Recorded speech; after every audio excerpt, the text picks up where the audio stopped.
حرمینو نازوال بلال سسو د جانان څنګه راغلی بلال سسو د جانان څنګه راغلی بلال سسو پر منبر ولی نست اذانونا په بدحا کې زوري دلی بلال سسو.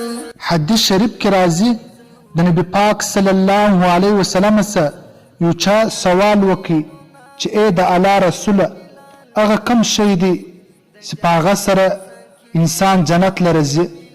د الله رسول ورته وفرمیل چې یو د الله تقوا ده او بل ښه اخلاق ده. سایل بیا پوښتنه ځنې وکړله چې هغه کوم شیان دي چې په هغه سره ډېر خلک دوزخ ته ځي. ارشاد یې وفرمایي چې یو بد اخلاقي ده او دویم دوه شیان دي خوله او شرمګاه. د دې دوه شیانو حفاظت نه کول.